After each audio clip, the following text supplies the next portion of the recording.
मित्रांनो, जसं की आपण काल एका व्हिडिओच्या माध्यमातून माहिती घेतली होती की आता धानाचा बोनस हा शेतकऱ्यांच्या खात्यावर वितरित होण्याला सुरुवात होणार आहे। तर मित्रांनो, तो जिल्हा कोणता आहे आणि त्या जिल्ह्यातील जवळपास जे ब्लॉक लिस्टमध्ये टाकण्यात आलेले होते म्हणजे ब्लॉकमध्ये टाकण्यात आलेले होते शेतकरी, त्या शेतकऱ्यांना हा धानाचा बोनस वितरित होईल का? त्यानंतर वनपट्ट्यामध्ये जे शेतकरी येतात त्या शेतकऱ्यांना हा धानाचा बोनस वितरित होईल का?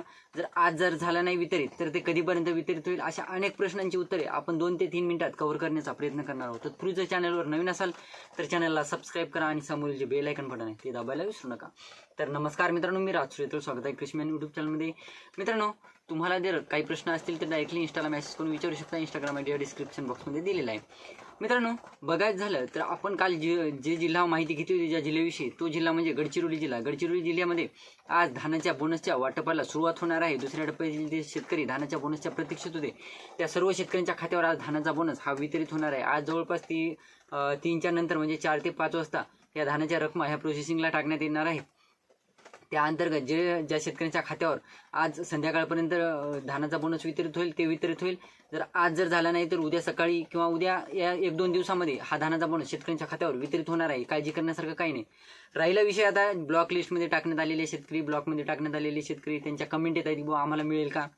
तर मित्रांनो, जे शेतकरी ब्लॉकमध्ये टाकण्यात आलेले होते अशा शेतकऱ्यांची रिव्हेरिफिकेशन झालेली आहे। परंतु आज जे वाटप होणार आहे तरी मार्केटिंग फेडरेशनतर्फे आज जे वाटप होणार आहे त्या अंतर्गत ज्या शेतकऱ्यांना ब्लॉक लिस्टमध्ये टाकण्यात आलेलं होतं त्यांचं रिव्हेरिफिकेशन झालेलं आहे, तरी सुद्धा आज त्या शेतकऱ्यांच्या खात्यावर या रकमा वितरित होणार नाही याची ही गोष्टीची लक्षात ठेवा मित्रांनो। कारण मित्रांनो, तुम्हाला जे ब्लॉक लिस्टवाल्या शेतकऱ्यांना जवळपास 10 ते 12 दिवसाच्या कालावधीच्या नंतर म्हणजे 30 ऑगस्टपर्यंत हा धानाचा बोनस वितरित होऊ शकतो।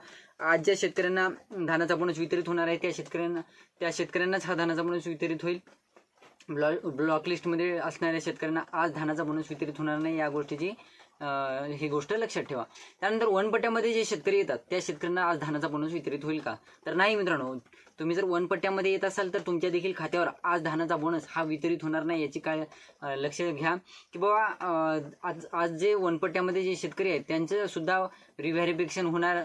जे राहिलेत शेतकरी बाकी राहिलेत, आता काही शेतकऱ्यांचं झालेलं आहे व्हेरिफिकेशन, तर त्यांचं जे शेतकऱ्यांचं राहिलेलं आहे त्या शेतकऱ्यांचं सुद्धा व्हेरिफिकेशन होणार आहे।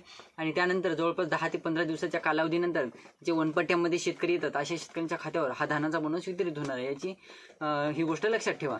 तर मित्रांनो, ही होती छोटीशी माहिती। अजून काही प्रश्न असतील तुमच्या मनामध्ये ते सुद्धा कमेंट करून सांगायला विसरू नका। व्हिडिओ आवडला असेल तर लाईक करा, चॅनलला सबस्क्राईब करा आणि जास्तीत जास्त शेतकऱ्यांपर्यंत पोहोचण्याचा प्रयत्न करा। धन्यवाद।